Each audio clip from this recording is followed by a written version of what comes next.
Level 1. The call comes on a burner phone you were never supposed to need. One sentence. No name, no explanation.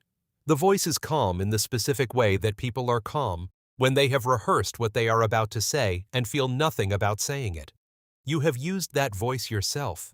You know exactly what it means. You are no longer recognized as an asset of this agency. Any further contact will be treated as hostile. The line goes dead. You sit with the phone in your hand in a hotel room in a city whose name you won't use even in your own thoughts.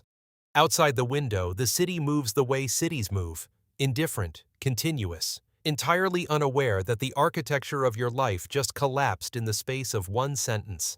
You think about the 15 years. The operations nobody will ever read about in any file that survives a congressional inquiry.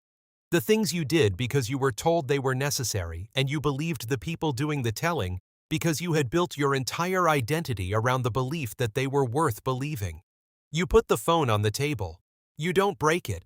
Not yet. You need to think. Level 2. It means you don't exist.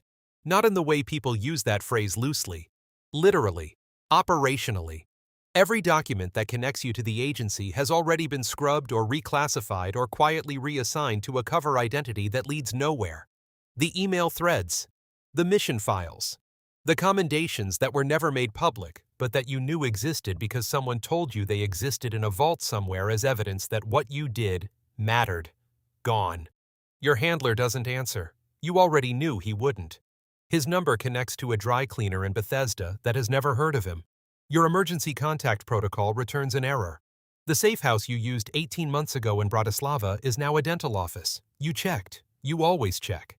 What disavowal means in practice is that you are a person with highly specialized skills, significant knowledge of classified operations, and the demonstrated willingness to act on orders without documentation. And the organization that created you has just announced, to anyone paying attention, that you are a problem they would prefer someone else solve. You understand what that means. You were, in another life, the someone else. Level 3. You move the way you were trained to move. Fast and without pattern. You burn the phone. You change hotels. You change cities. You change your appearance in the incremental, undramatic way that actually works. Not disguises, just decisions. Different posture, different clothes, different rhythm of movement through public spaces. You become the kind of person nobody remembers seeing. You access the money you were never supposed to need. The accounts in names that have no connection to any name you've ever used officially. You built these over years the way someone builds an emergency exit into a building they hope never catches fire. You built them because you understood, somewhere in the part of your mind that processed information honestly rather than loyally, that this day was always a possibility. You don't know yet why they burned you. That question matters more than the running, but the running has to come first. You need distance before you need answers. Distance is survival. Answers are a luxury you can afford once you're still alive to use them. But the question follows you through every airport and every border crossing and every anonymous hotel room. What did you see? What did you do? What did you know that made you more dangerous inside the tent than outside it? You replay 15 years of operations looking for the moment. The file that was too sensitive. The mission, where the target turned out to be something other than what they told you. The conversation you were not supposed to overhear in a corridor in Langley 3 years ago, that you filed away without knowing why. You find it on a Tuesday in a city you won't name, sitting in a cafe with bad coffee and a clear line of sight to 2 exits. You wish you hadn't found it. Level 4. The thing you know is the kind of thing that explains everything. Why the operation in Vilnius was shut down 12 hours before you got there.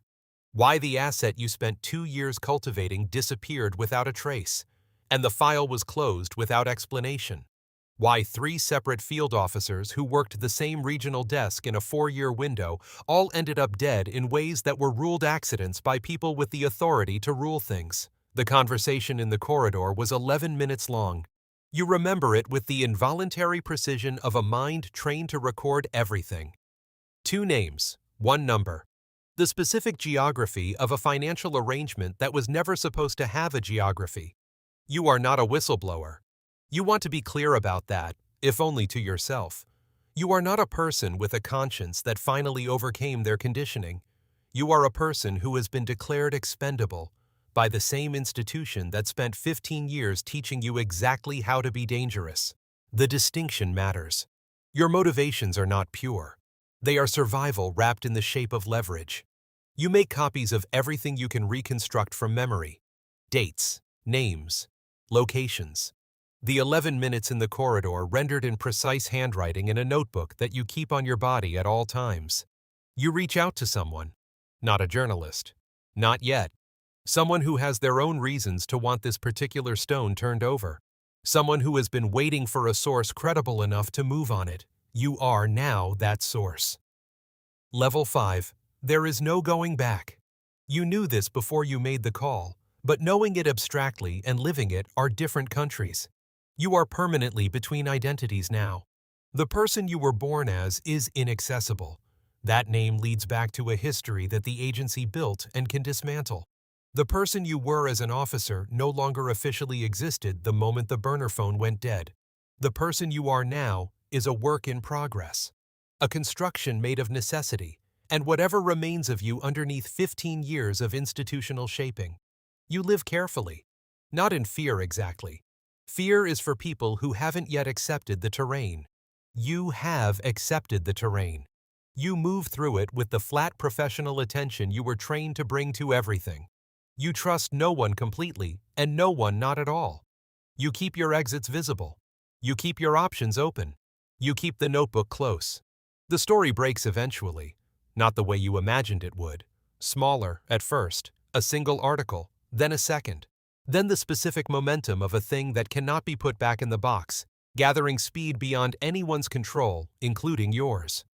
Your former employer releases a statement calling you a disgruntled former contractor with a history of instability.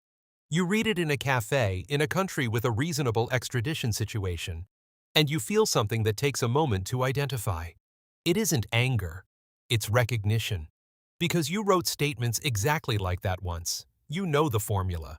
You know what the formula means. You know that an institution only deploys that particular language when it is afraid. You order another coffee. You were trained by the best in the world to disappear. They forgot that they were the ones who taught you how.